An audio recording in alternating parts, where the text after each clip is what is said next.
Team વર્કથી જ ચાલશે. આપણી ચેન તૂટવી ન જોઈએ. આજે મને અફસોસ થાય છે ઘણું કે આજે હું 108ની અંદરથી વિદાય લઈ રહ્યો છું, પણ સાથે સાથે ખુશી બી થાય છે. ખુશી મને એ વાતની થાય છે કે સંસ્થાની અંદર રહીને મેં હજારો જીવ બચાવ્યા છે.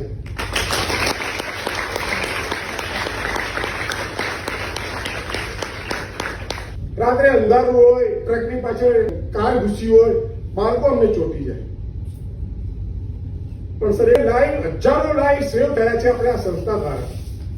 તો ટીમ વર્ક છે, જવાબદારી છે, અને આ સંસ્થા દ્વારા હજારો જીવ એમ્બ્યુલન્સ દ્વારા ઈએમટી પાયલોટ જે હીરો છે, મેન હીરો, લાઈવ હીરો કે રીલ હીરો, રીલ ને પણ રિયલ હીરો છે, અને આ સંસ્થાનો ઉપકાર ક્યારેય નહીં ભૂલું.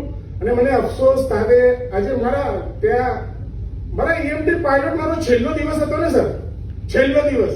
હું 1 કલાક ત્યાં લડતો હતો, પણ એ મારી ભાવના હતી, મારા જે કામની જે કદર હતી સર, ત્યાં મારા ઈએમટી પાયલોટ અમને છોડતા નથી. તો સંસ્થા જોડે તેમને ઘણું બધું શીખવા મળ્યું. હું તો અહીંથી જાઉં છું, પણ ચેન તૂટવા નહીં દીધી મેં. હું આ સંસ્થામાંથી વિદાય થઉં છું, વિદાય લઈ રહ્યું છું. સંસ્થાનું ગમે ત્યારે જરૂર પડશે હું સંસ્થા જોડે જોડાયેલો રહીશ. અને આ ચેન મેં આપી છે મારા એક દીકરાને ઈએમટી તરીકે મૂક્યું છે.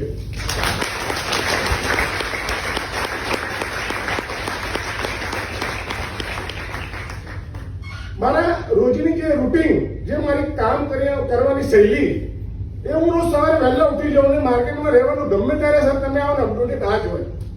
એ મને સંસ્થાથી મળ્યું છે.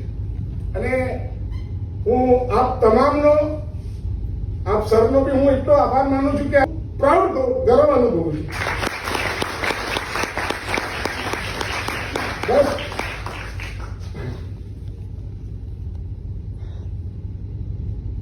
થેન્ક યુ આપ તમામ.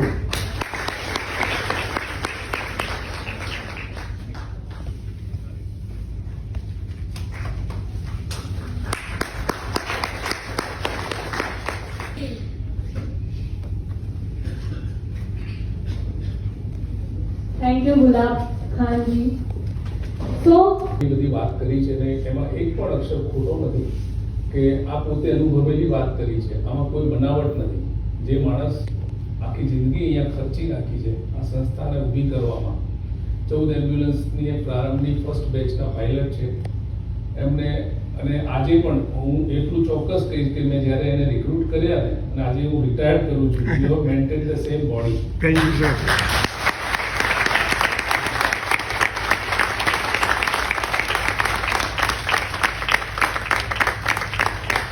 This is the glow of performance, the glow of honesty, the glow of empathy.